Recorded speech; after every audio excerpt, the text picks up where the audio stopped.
baik dalam negara federal maupun negara kesatuan diselenggarakan dengan asas penyelenggaraan pemerintahan, yaitu asas sentralisasi dan asas desentralisasi. Pada negara kesatuan, selain kewenangan yang harus dilakukan oleh pemerintah pusat, maka urusan tersebut dilaksanakan oleh daerah berdasarkan asas desentralisasi. Dalam negara federal, negara pusat memiliki kekuasaan yang dilimpahkan kepadanya oleh negara bagian berdasarkan konstitusi yang disepakati oleh seluruh negara bagian, karena negara-negara bagian yang bergabung merupakan pembentukan negara federal. Walaupun secara umum dikenal susunan negara kesatuan dan federal, akan tetapi pada masa-masa awal terbentuknya negara nasional dikenal pula susunan negara uni atau konfederal. Negara kesatuan yaitu bahwa negara kesatuan adalah negara yang diorganisir oleh suatu pemerintahan pusat, artinya kekuasaan apapun yang dimiliki berbagai distrik di wilayah yang dikelola sebagai suatu keseluruhan oleh pemerintahan pusat harus diselenggarakan berdasarkan diskresi dan pemerintah pusat, dan kekuasaan pemerintah pusat adalah kekuasaan tertinggi tanpa adanya pembatasan yang ditetapkan undang-undang yang diberikan kekuasaan khusus pada bagian-bagian dari negara kesatuan. Negara kesatuan memiliki satu kedaulatan yaitu pada pemerintahan pusat. Wilayah yang luas menyebabkan diadakan pembagian wilayah di mana perbedaan antara hubungan antara kekuasaan federal dan negara bagian bersifat ketatanegaraan, sedangkan hubungan antara pemerintahan pusat dan daerah di bidang otonomi bersifat administrasi negara.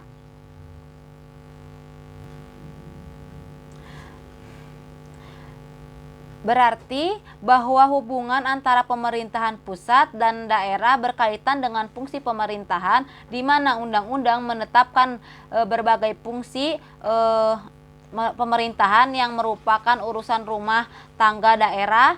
Dalam negara kesatuan hanya fungsi pemerintahan eksekutif yang dipaparkan kepada satuan-satuan otonomi. Oleh karena itu berbeda dengan negara federal, pemerintahan daerah tidak berwenang membentuk undang-undang dasar dan undang-undang yang merupakan kewenangan legislatif ataupun kewenangan memiliki pengadilan tersendiri yang merupakan kewenangan yudisial. Dekonsentrasi mendefinisikan dekonsentrasi sebagai penyerahan sejumlah kewenangan dan tanggung jawab administrasi kepada cabang di departemen atau badan pemerintah yang lebih rendah. Dekonsentrasi melahirkan local state government atau wilayah administrasi. Devolusi atau desentralisasi merupakan pengertian desentralisasi dalam arti yang sangat sempit, karena dalam devolusi terjadi penyerahan kewenangan dari pemerintah pusat kepada tingkat pemerintah lokal atau otonom. Pengertian devolusi lazimnya dipergunakan pada negara federal dalam kaitannya dengan pendelegasian wewenang dari unit-unit regional atau lokal dalam negara federal. Sedangkan dalam negara kesatuan istilah ini tidak lazim karena terbatasnya kewenangan yang didelegasikan. Tugas pembantuan merupakan pemberian kemungkinan dari pemerintahan pusat atau pemerintah daerah yang lebih atas untuk meminta bantuan kepada pemerintah daerah atau pemerintah daerah yang tingkatnya lebih rendah agar penyelenggaraan tugas atau urusan rumah tangga dari daerah yang ditingkatannya lebih atas tersebut. Bagirmanan mengemukakan 4 faktor yang menentukan hubungan pusat dan daerah dalam otonom, yaitu hubungan kewenangan, antara lain pertalian dengan cara pembagian urusan penyelenggaraan pemerintahan atau cara menentukan urusan rumah tangga daerah yang tercermin dalam bentuk otonom terbatas atau otonom luas. Hubungan pengawasan. Sistem pengawasan menentukan kemandirian satuan otonom sehingga harus ditentukan secara spesifik baik lingkup maupun tata cara di pelaksanaannya, akan tetapi tidak boleh sampai tidak terdapat pengawasan.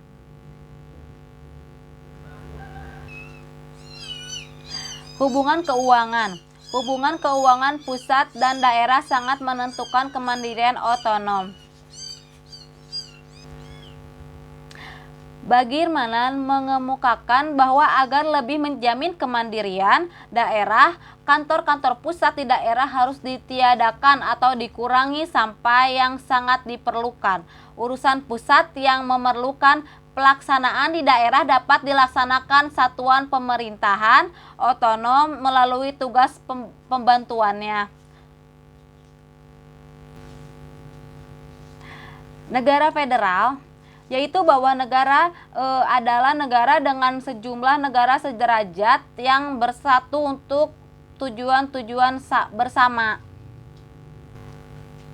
Dickey mengemukakan bahwa negara federal adalah suatu alat politik yang dimaksud untuk merekonsiliasikan kekuasaan dan persatuan nasional dengan pemeliharaan hak-hak negara. Federal berasal dari beberapa negara yang mandiri yang menyatukan diri dan kemudian membentuk sebuah negara. Negara federal terdapat pemerintahan pusat atau federal yang memiliki kekuasaan terhadap semua warga negara, bukan hanya perkumpulan negara-negara yang tidak membentuk negara sama sekali. Syarat membentukan negara federal adalah yang pertama, adanya rasa kebangsaan di antara negara-negara yang membentuk federasi. Yang kedua, adanya bahwa meskipun menginginkan persatuan akan tetapi bagian-bagian yang membentuk federasi tidak menghendaki adanya kesatuan karena jika menghendaki kesatuan maka mereka tidak akan membentuk negara federal melainkan negara kesatuan. Cara pembagian kekuasaan antara pemerintahan federal dengan pemerintahan negara bagian terdapat 2 cara, yaitu pada cara yang pertama tujuannya adalah untuk mengawasi kekuasaan federal, mempertahankan independensi negara bagian dan untuk pertahankan karakter masing-masing negara bagian. Yang kedua, tujuannya adalah untuk memperkuat kekuasaan federal. Undang-undang pada negara yang menggunakan cara kedua mengatur hubungan antara satuan pemerintah federal dengan negara-negara bagian, mendekati hubungan antara pemerintahan pusat dengan pemerintahan daerah dalam negara kesatuan. Berdasarkan cara perubahan konstitusi, semua undang-undang dasar federal mewajibkan adanya persetujuan untuk perubahannya. Di antara adalah persetujuan suara mayoritas atau seluruh negara bagian. Indonesia juga pernah menggunakan susunan negara federal pada masa konstitusi RIS. Tapi negara federal hanya bertahan selama 8 bulan. Hal ini tersebut disebabkan karena gerakan rakyat untuk kembali menjadi satu dalam negara kesatuan RI semakin lama semakin besar. Dalam bulan Januari 1950 terjadi ketegangan antara pendukung federal kesatuan unitaris. Argumen yang menolak negara serikat adalah karena merupakan usulan dari Van Mux dan karena hal ini juga digunakan untuk memusuhi Negara Kesatuan RI. Negara konfederal membedakan negara federal dan negara konfederal berdasarkan letak kedaulatannya, yaitu pada negara federal kedaulatannya ada pada keseluruhannya, sedangkan pada negara konfederal kedaulatannya ada pada negara-negara bagiannya. Kriteria lainnya untuk membedakan negara federal dan negara konfederal adalah pada sejauh mana pemerintahan pusat pada secara langsung mempengaruhi rakyat dari negara-negara bagian melalui peraturan-peraturan yang dikeluarkannya.